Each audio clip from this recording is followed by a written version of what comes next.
పట్నం నరేందర్ రెడ్డితో మీరు మాట్లాడారు, ఎంతవరకు అయితే అంతవరకు, అంటే మీరు స్పష్టంగా ఎంతవరకు అయితే అంతవరకు వెళ్ళండి, లాఠీ చార్జ్ నాకు జరిగిన ఇద్దరు ముగ్గురు చనిపోయినా పర్లేదు అనేది అని చెప్తున్నారు. బ్రదర్, మీకు ఒకటి గుర్తు చేస్తున్నాను నేను. కేసీఆర్ గారు ఈ రోజు కాదు 2001లో చెప్పారు, శాంతియుత ప్రజాస్వామ్య పద్ధతుల్లోనే నిరసన చెప్తామని చెప్పాం. మేము ఇక్కడికి వచ్చినప్పుడు కూడా రైతులకు అదే చెప్పాం, శాంతియుతంగా చేయండి, ప్రజాస్వామ్యబద్ధంగా చేయండి, హింస మన పందా కాదు. ఇప్పుడు కూడా చెప్తున్నాను నేను, ఏది పడితే అది పోలీసు వాళ్ళు రేవంత్ రెడ్డి ఎట్లా చెప్తే అట్లా రాస్తే నేను అడుగుతున్న పోలీసులను, సర్కార్ నడుపుతురా సర్కస్ నడుపుతురా మీరు? ఎస్పీ ఏమో కేసు అయింది, దాడి అయింది అంటాడు, కలెక్టర్ కాలేదంటాడు. సర్కస్ మీరు నడిపేది, మీది మీకే సయోధ్య లేదు. నేను అందుకే మళ్ళీ ఒకసారి అంటున్నా, మరి దాడే లేకపోతే కుట్ర ఎక్కడిది, పట్నం నరేందర్ రెడ్డి ఎక్కడిది, నేను చెప్పింది ఎక్కడిది, ఇంకోటి ఎక్కడిది? కాబట్టి ఈ మూర్ఖపు పాలన, ఈ ప్రజా వ్యతిరేక పాలన ఏదైతుందో, ఈ డైవర్షన్ గేమ్లు అయితే ఏదైతున్నాయో అవి కట్టబెట్టి ఇక్కడైనా పాలన మీద దృష్టి పెట్టి. ఎందుకు కేటీఆర్ అంత ఉత్సాహపడుతున్నారు, కమాన్ అరెస్ట్ చేసుకోండి అంటున్నారు? అంటే ఇట్లాంటి బేకార్ గాళ్ళకి ఇవే అర్థమవుతాయి. నేను ఏమంటున్నా, ఆయన బాధ అంతా ఏంది, నేను జైలుకి పోయినా అవినీతి పరుడుగా నా మీద ముద్ర పడ్డది, కేటీఆర్ని ఎన్నో దాంట్లో ఇరికియాలి, ఇరికి ఓ ఫార్ములా అయ్యి అంటాడు, ఒక రోజు ఓ దాంట్లో ట్యాపింగ్ అంటాడు, ఓ డ్రగ్స్ అంటాడు, ఇంకో రోజు ఇంకెక్కడో దోపిడీ అంటాడు. నేను ఒకటి అడుగుతున్నా రమేష్ గారు, 1,00,000 కోట్లు దోపిడీ అన్నారు, చివరికి ఇలా 55 కోట్లు జరిగిందని మళ్ళీ. అరే కొద్దిగా పెడితేనన్నా కేసు ఇజ్జతనే ఉండాలి మీకు. 1,00,000 కోట్లు దోపిడని 55 కోట్లు పెడతారా కేసు కూడా? కానీ నేనేమంటున్నా, 55 కోట్లు క్యాబినెట్ అప్రూవల్ లేకుండా తీసుకున్నారు, అది తప్పు అని చెప్తున్నారు. మీరు కూడా నేను చూశాను మీరు ఇచ్చిన వివరణ, I'm the government, I was the government అని కూడా. ఐ వాజ్ ద గవర్నమెంట్ కాదు, నేను చెప్తా వినండి. రేవంత్కి ఇదివరకు ఎన్నాడు మంత్రిగా పనిచేసిన అనుభవం లేదు, ఆయనకి ఇతరులు చెప్పేది వినే అలవాటు లేదు, తెలుసుకునే అలవాటు అంతకంటే లేదు. నేను రేవంత్కి మళ్ళీ చెప్తాను, ఇప్పుడు ఆయన చీఫ్ మినిస్టర్ కిందనే హెచ్ఎండిఏ ఉంటుంది, ఆయన chairman of HMDA. Municipal minister ఉంటే దానికి వైస్ చైర్మన్, దానికి ఎవరైతే ఎండి ఉంటారో అదే secretary, department secretary, principal secretary ఉంటే ప్రిన్సిపల్ సెక్రటరీ ఉంటే సెక్రటరీ, దాని మేనేజింగ్ డైరెక్టర్ ఉంటారు, లేదంటే సెపరేట్ అధికారి ఉంటారు. హెచ్ఎండిఏ పైసలు వాడుకోవడానికి క్యాబినెట్ అనుమతి అవసరం లేదు. ఇది కావాలంటే బిజినెస్ రూల్స్ రేవంత్ రెడ్డి గారు చీఫ్ సెక్రటరీ గారిని అడిగి చదువుకోవచ్చు, తెలుసుకోవచ్చు. హెచ్ఎండిఏ పైసలు మేము రొటీన్గానే వాడుతుంటాం. ఎట్లా వాడుతుంటాం డిపార్ట్మెంట్లో? ఇప్పుడు మీరున్నారు రమేష్, మీరు, మీ అబ్బాయి, మీ ఆవిడ, మీకు 3 బ్యాంక్ అకౌంట్లు ఉన్నాయి. మీ అకౌంట్లో పైసలు అయిపోయినాయి సడన్గా, మీ వైఫ్ అకౌంట్లు ఉన్నాయి, అందులోకి తబాదాలు చేస్తారు. మీ కొడుకుకు సడన్గా అవసరం పడుతుంది, నీ దానిలోకి వెళ్ళి కొడుకుల అకౌంట్లోకి మారుస్తావు. అట్లనే ఒక డిపార్ట్మెంట్లో 4-5 సంస్థలు ఉంటాయి. హెచ్ఎండిఏ ఉంటుంది, జిహెచ్ఎంసీ ఉంటుంది, హెచ్ఎండబ్ల్యూఎస్ ఉంటుంది. అందులోకి ఇళ్ళకి పోతాయి. క్యాబినెట్ అనుమతి కానీ ఇంకోటి కానీ హెచ్ఎండిఏ డబ్బులకు అవసరం లేదు. నేను ఫైనాన్స్ డిపార్ట్మెంట్ నుంచి డబ్బులు తీసుకుంటే క్యాబినెట్ అనుమతి అవసరం, ఫైనాన్స్ డిపార్ట్మెంట్కి ఫైల్ సర్క్యులేట్ చేయాలి. కానీ ఆర్థిక శాఖ అనుమతి తీసుకోలేదు. మీరు చెప్తున్నారు గతంలో ఆర్టీసీ కూడా 200 కోట్లు జిహెచ్ఎంసీ నుంచి ఇచ్చాం మనం. జిహెచ్ఎంసీ ఇంటర్నల్ డిపార్ట్మెంట్లో డబ్బులు సర్దుబాటు చేసుకునేది, ఇక్కడున్న ప్రభుత్వ డబ్బులు విదేశీ కంపెనీకి అప్పచెప్పేదానికి తేడా లేదా? 55 కోట్లు కనీసం ఆర్థిక శాఖ అనుమతి లేకుండా మీరు ఒక సంతకంతో పెట్టారనేదే తప్పుపడుతున్నారు. ఈ మాట్లాడే వాళ్ళకి ప్రభుత్వం ఎట్లా నడుస్తుందో తెలియదు, ఈ రోజు ఎట్లా నడుస్తుందో కూడా తెలియదు. ఏ డిపార్ట్మెంట్కి ఆ డిపార్ట్మెంట్కి మంత్రే బాసు, మంత్రే గవర్నమెంట్. ఆ డిపార్ట్మెంట్ డబ్బుల కాడికి వినండి, మళ్ళీ జాగ్రత్త వినండి. ఇప్పుడు నేను ఇండస్ట్రీస్ మినిస్టర్ అనుకోండి, నా కింద కొన్ని కార్పొరేషన్లు ఉంటాయి. Telangana state industrial infrastructure corporation ఉంటుంది. తెలంగాణ స్టేట్ ఇండస్ట్రియల్ ఇన్ఫ్రాస్ట్రక్చర్ కార్పొరేషన్లో ఉండే డబ్బులకి ఒకవేళ నువ్వు ఖర్చు పెట్టుకోవాలనుకుంటే క్యాబినెట్ అనుమతి అవసరం లేదు, ప్రభుత్వ అనుమతి అవసరం లేదు. ప్రభుత్వం అంటే మంత్రి, ప్రభుత్వం అంటే సెక్రటరీ. ప్రభుత్వం ఇంకేదో ఆకాశంలో ఉండే ఏదో విచిత్రమైన అర్థం కాని బ్రహ్మ పదార్థం కాదు. ప్రభుత్వం అంటేనే మంత్రి. ఇది తెలుసుకోవాలి రేవంత్ రెడ్డి, ఆయన ఎంబడి ఉండే మంత్రులు. మళ్ళీ ఒకసారి చెప్తా ఉన్నా, 55 కోట్లు నేనేదో దానం చేయలేదు, 55 కోట్లు నేనేదో వృధా చేయలేదు. 55 కోట్ల పెట్టుబడి వల్ల మొదటి సంవత్సరం 2023లో ఫార్ములా ఈ రేస్ జరిగితే నేను చెప్పట్లేదు, నెల్సన్ అనే ఒక ప్రైవేట్ సంస్థ 700 కోట్ల లాభం వచ్చింది హైదరాబాద్ మహానగరం యొక్క ఎకానమీకి అని చెప్పింది. మరి 50 కోట్లు ఖర్చు పెట్టి 700 కోట్ల లాభం వస్తే దానివల్ల లాభమా నష్టమా? 700 కోట్ల లాభం ఎట్లా వచ్చింది కాస్త నెల్సన్ రిపోర్ట్ మీకు ఇస్తా, చదువుకోండి. మీడియా కూడా చదవాలి అప్పుడప్పుడు.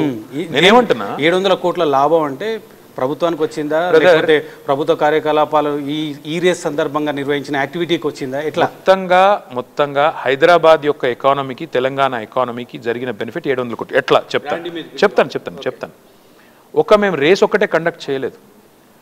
హైదరాబాద్ని, తెలంగాణని మొబిలిటీ సస్టైనబుల్ మొబిలిటీ విషయంలో, సస్టైనబుల్ మొబిలిటీ అంటే భవిష్యత్ అంతా కాలుష్యరహిత ఎలక్ట్రిక్ వాహనాలది. ఆ రంగంలో ఎలక్ట్రిక్ వెహికల్స్ టెక్నాలజీలో అగ్రభాగాన భారతదేశంలో లీడర్గా నిలబెట్టాలనే ఉద్దేశంతో ఈ ఫార్ములా ఈ రేస్ జరిగినప్పుడే మేము ఆ వారం అంతా కూడా మొబిలిటీ వీక్ అని కండక్ట్ చేసాం. అందులో ఇన్వెస్ట్మెంట్స్ అట్రాక్ట్ చేసాం. ఇలా నేను ముఖ్యమంత్రి గారు పోయి మహబూబ్నగర్లో పెద్ద స్పీచ్ ఇచ్చిండు, అమర్ రాజా కంపెనీలో ఉద్యోగాలు వస్తాయి. ఆ అమర్ రాజా కంపెనీ తెచ్చిందే మేము, 9,500 కోట్ల పెట్టుబడి ఇదే ఎలక్ట్రిక్ వెహికల్స్ రంగంలో, బ్యాటరీస్ రంగంలో తెచ్చింది మేము. అది కూడా వచ్చింది ఈ మొబిలిటీ వీక్లో. అదే మాదిరిగా హ్యుండై వాళ్ళు 1,400 కోట్ల పెట్టుబడి. అదే మాదిరిగా కేవలం అదే వారంలో 2,500 కోట్ల పెట్టుబడి. దానికి అదనంగా 31,000 మంది ఈ రేస్కి హాజరయ్యారు. దేశం అదేవిధంగా విదేశాల నుంచి ఇక్కడ హాజరైన వాళ్ళు. దానివల్ల హైదరాబాద్ నగరానికి జరిగిన economic benefit, Telangana brand image. ఎందుకంటే ప్రపంచవ్యాప్తంగా ఈ ఫార్ములా ఈ రేస్ని 49 కోట్ల మంది టీవీల ద్వారా చూస్తారు. దానివల్ల వచ్చే ప్రమోషను, దానివల్ల వచ్చే బ్రాండ్ ఇమేజు అవన్నీ నేను చెప్పలా, నా కవిత్వం కాదు. నెల్సన్ అనే అంతర్జాతీయ సంస్థ ఇచ్చిన నివేదిక నేను మీకు ఇస్తాను, ఎన్టీవీలో దయచేసి మీరు అధ్యయనం చేయించండి. సూటిగా 55 కోట్ల విషయంలో అడుగుతున్నాను. మీరు ఏ మంత్రికి అయినా తన డిపార్ట్మెంట్కు సంబంధించి ఒక సంతకంతో డబ్బులు ఎవరికైనా ఇవ్వచ్చు. 500 ప్రజా ప్రయోజనాల కోసమే కావచ్చు, 500 కోట్లు కూడా ఇవ్వచ్చు, 5,000 కోట్లు కూడా ఇవ్వచ్చు. మంత్రి గారి డిపార్ట్మెంట్లో ఆయన పరిధిలో ఉండే, అధికారంలో ఉండే శాఖలు, బిజినెస్ రూల్స్ ఇవి నేను కనిపెట్టినవి కావు. ఇచ్చింది దేనికన్నది ప్రశ్న. ఇంకోటి నేను అడుగుతున్నా రమేష్, ఏసీబీ కేసు అంటారు. ఏసీబీ అంటే ఏంది? Anti corruption bureau. ఇలా కరప్షన్ యాడ్ ఉంది అంటే విదేశీ కంపెనీకి ఇచ్చారు, పరస్పరం క్విడ్ ప్రోకో కింద ఇచ్చారనేది ఏసీబీ. చెప్పండి, చూపెట్టండి ఎక్కడ పెట్టారు. ఆ విదేశీ కంపెనీకి ఇస్తే ఆ విదేశీ కంపెనీ, ఇన్ఫాక్ట్ ఏసీబీ కేసు పెడితే ఎవరి మీద జైలు పెట్టాలి తెలుసా? రేవంత్ రెడ్డి మీద పెట్టాలి. ఎందుకంటే ఫస్ట్ ఇయర్ రేస్ కండక్ట్ చేయడం వల్ల ప్రభుత్వానికి వచ్చిన ఆదాయాన్ని పోగొట్టినందుకు సెకండ్ ఇయర్ రేస్ రద్దు చేసి, కాంట్రాక్ట్ ఉల్లంఘన చేస్తే, ఎందుకంటే ముఖ్యమంత్రి అడిగి ఉంటాడు అధికారులను, ఈ కాంట్రాక్ట్ మనం కనుక బ్రేక్ చేస్తే ఏం జరుగుతుందని. బ్రేక్ చేస్తే ఆ ప్రైవేట్ కంపెనీకి లాభం జరిగింది. రేవంత్ రెడ్డి ప్రభుత్వం తీసుకున్న నిర్ణయం వల్ల ప్రైవేట్ కంపెనీకి అయాచితంగా 50 కోట్ల లాభం జరిగింది. దాని మీద కేసు పెట్టాలి ఏసీబీ. రేవంత్ రెడ్డి మీద, ఆయన క్యాబినెట్ మీద పెట్టాలి, నా మీద కాదు. నా మీద ఎప్పుడు పెట్టాలి కేసు? నేను దబ్బనా 55 కోట్లు ఇచ్చి ఇంకో రూపంలో దాన్ని తెచ్చుకుంటే నా మీద కేసు పెట్టాలి. ప్రూవ్ చేయి. ఆంధ్రప్రదేశ్లో స్కిల్ డెవలప్మెంట్ స్కామ్ చూసాము. 150 కోట్లు క్యాబినెట్ అప్రూవల్ లేకుండా ఇచ్చినందుకు చంద్రబాబు నాయుడు జైలుకు వెళ్ళాల్సి వచ్చింది. శిక్ష పడిందా? రుజువైందా? ఆయన బయటికి 17 అడ్డం పెట్టుకుని బయటకు వచ్చారు. ఇప్పుడు ఆ 17A కింద అనుమతి ఇవ్వని గవర్నర్ దగ్గర ఫైల్ ఉందని స్వయంగా ముఖ్యమంత్రి గారు చెప్తున్నారు. నేను ఆ 55 కోట్లు ఇచ్చింది నేనే. మళ్ళీ చెప్తున్నా, నిర్దిష్టంగా చెప్తున్నా. ఎందుకు? హైదరాబాద్ బ్రాండ్ ఇమేజ్ పెంచడానికి, ఫార్ములా ఈ రేస్ 4 ఏళ్ళు వరుసగా సైన్ చేశాము, దాన్ని కంటిన్యూ చేయడానికి, తెలంగాణ ఇమేజ్ పెంచడానికి, మొబిలిటీ రంగంలో, సస్టైనబుల్ మొబిలిటీ రంగంలో తెలంగాణను అంతర్జాతీయ స్థాయిలో టెస్లా లాంటి కంపెనీలు కూడా ఆకర్షించడానికి ఒక ప్రధాన స్థావరంగా చేయడానికి పరిశ్రమల శాఖ మంత్రిగా, మున్సిపల్ శాఖ మంత్రిగా నేనే నిర్ణయం తీసుకున్నాను. దాన్ని అందులో ఏమైనా అవినీతి జరిగింటే రుజువు చేయండి. అడ్డగోల ఆరోపణలు ఎవడు పడితే వాడు మాట్లాడచ్చు. నోరుంది కదా, ప్రతిపక్షంలో ఉన్నప్పుడు వాగాం కదా, ఈరోజు కూడా వాగుతామంటే ఎట్లా? ప్రభుత్వం నీది, నీ కింద 4.5 లక్షల మంది ఎంప్లాయీస్ ఉన్నారు. రుజువు చేయి, నేను చేసిన తప్పేంది? రుజువు చేస్తామని చెప్తున్నారు. 55 కోట్లు చెప్తున్నారు. అదిగో ఈ మీడియా లీకులు, అగరెస్టు, నానా పులి ఏంది? ఊరికే నాకు అర్థం కాదు. ఏం కేసు ఏంది? ఏడు అవినీతి జరిగింది? అసలు ఇలా యాంటీ కరప్షన్ యాంగిల్ ఏడుంది? చూపెట్టు. మీరు సిద్ధంగా ఉన్నారా జైలుకు వెళ్ళడానికి కేసులు పెడితే? బ్రదర్, నేను ఒకటే చెప్తున్నా, రాజకీయాల్లో అడుగుపెట్టిన రోజు నేను 2006లో తెలంగాణ ఉద్యమంలో అడుగుపెట్టాను. ఆ రోజు చెప్తారు కదా, సర్పే కఫన్ బాంద్కి నిక్లేని. ఎందుకంటే ఆ ఉద్యమంలో మేము ఆ రోజు దిగినాడు ఏమవుతుందో తెలియదు. ఎక్కడన్నా ఏదైనా పోరాటంలో పోయినప్పుడు ఎవడన్నా ఫైరింగ్ అయితే ఏమవుతుందో తెలియదు. కాబట్టి సావుకే సిద్ధపడి దిగిన వాళ్ళం. ఇక ఈయనేదో కేసు పెడతా పీకుతా అంటే ఏం చేస్తా వచ్చి నేను ఎందుకు వద్దంట. ఇప్పటికీ కాళేశ్వరానికి సంబంధించి కమిషన్ నడుస్తుంది, ఫోన్ ట్యాపింగ్కి సంబంధించి దర్యాప్తు జరుగుతుంది. ఎందుకు మీరు హుందాగా కాళేశ్వరంలో కాంట్రాక్టర్ తప్పిదం జరిగింది, అందుకే కుంగిపోయిందని ఎందుకు అంగీకరించలేక? నాకు ఇప్పటికి కూడా అనుమానం అయితే కాంగ్రెస్ నాయకుల అరాచకం మీదనే ఉంది. మేడిగడ్డలో జరిగింది కూడా ఖచ్చితంగా కాంగ్రెస్ నాయకులే చేయించిండ్రు అనేది నా అనుమానం. నేను పబ్లిక్గా ఇదివరకు చెప్పినా, ఇప్పుడు మళ్ళీ చెప్తున్నా. కాంగ్రెస్ నాయకులు, ఆ ప్రాంతంలో ఉండే మాజీ నక్సలైట్లు, మాజీ గతంలో తీవ్రవాదులతో పనిచేసిన వాళ్లకు ఇందులో హస్తం ఉందనేది నా అనుమానం. ఆ యాంగిల్లో మేము విచారణ జరిపించి ఉండాలి. కానీ అప్పుడు ఎలక్షన్లు అప్పటికే పీక్లో ఉన్నాయి, మేము చేయలేదు.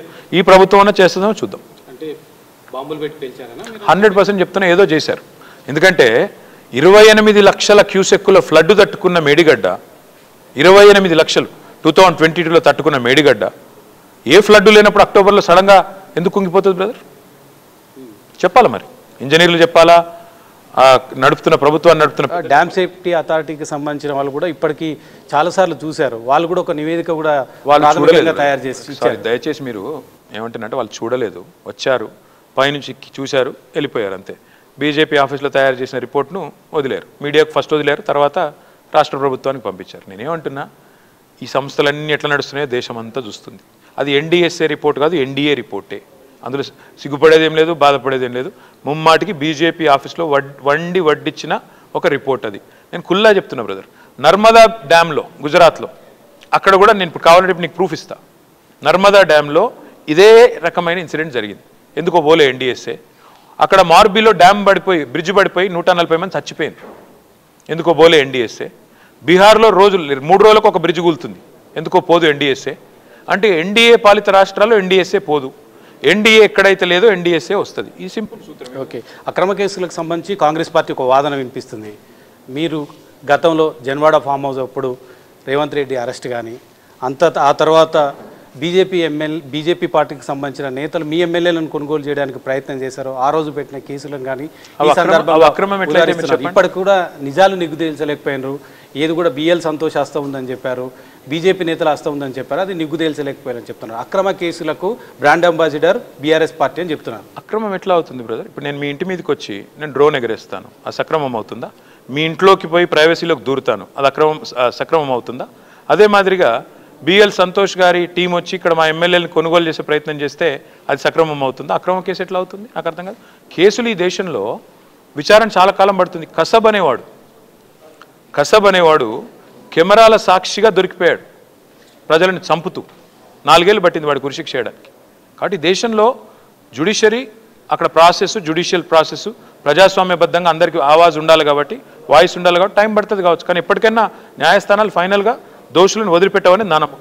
ప్రత్యేక తెలంగాణ రాష్ట్రం వచ్చిన తర్వాత మీరు ప్రభుత్వం అధికారంలోకి వచ్చిన తర్వాత 10 ఏళ్ల కాలం కూడా కల్వకుంట్ల కుటుంబం అని కాంగ్రెస్ పార్టీ బీజేపీ నేతలు ఆరోపించారు. ఇప్పుడు చూస్తే మీరు రేవంత్ రెడ్డి బ్రదర్స్, రేవంత్ రెడ్డి సమూహం, రేవంత్ రెడ్డికి సంబంధించిన ఫ్యామిలీ మెంబర్స్ దోపిడీ చేస్తున్నామని చెప్తున్నారు. ఎట్లా చూడాలి దీన్ని తెలంగాణ ప్రజలు? నేను ఒకటే రిక్వెస్ట్ చేస్తా ఉన్నా. ఇప్పుడు మా గవర్నమెంట్ లేదు, మేము ప్రతిపక్షంలో ఉన్నాం, మా మీద చాలా ఆరోపణలు చేశారు. నేను రేవంత్ రెడ్డి గారిని కోరుతా ఉన్నా, మీరే అన్నారు, ఎవరో కాదు, ఓఆర్ఆర్ స్కామ్ అన్నావు, 1,00,000 కోట్ల కుంభకోణం అన్నావు, రుజువు చేయి. కోకాపేట భూముల కుంభకోణం అన్నావు, ఇందులో కేటీఆర్ 10,000 కోట్లు దంచుకపోయాడు అన్నావు, రుజువు చేయి. నేను ఇంకేదో జీనోమ్ వ్యాలీలో మాకేదో కాంట్రాక్ట్ వచ్చింది 10,000 కోట్లు అన్నావు, రుజువు చేయి. నువ్వు ప్రతిపక్షంలో ఉండగా అడ్డగోలుగా మాట్లాడినావు కదా, రుజువు చేయి. నేను ఇంకొక మాట కూడా కోరుతున్నా. ఇప్పుడు నేను ఆరోపణ చేస్తున్నా, అమృత్ స్కామ్లో నీ బావమరిది కంపెనీ సృజన్ రెడ్డి కంపెనీకి 1,137 కోట్ల వరకు ఇచ్చినావు. 2 కోట్ల లాభం ఉన్న కంపెనీకి 1,100 కోట్ల వరకు ఎట్లా చేస్తుందని నేను అడిగిన. ముఖ్యమంత్రి బామ్మర్ది కావడంతో సడన్గా అంతర్జాతీయ ఖ్యాతి పొందిన సంస్థలన్నీ పక్కన పెట్టి సుజన్ రెడ్డికి ఎట్లా వరకు ఇచ్చినావు అని అడిగిన. దాని మీద నేను ఒకటే అడుగుతున్నా, నీకు చిత్తశుద్ధి ఉంటే నువ్వు గతంలో చేసిన ఆరోపణల మీద ఇవాళ నేను చేస్తున్న ఆరోపణల మీద కలిసి ఒక జడ్జి గారిని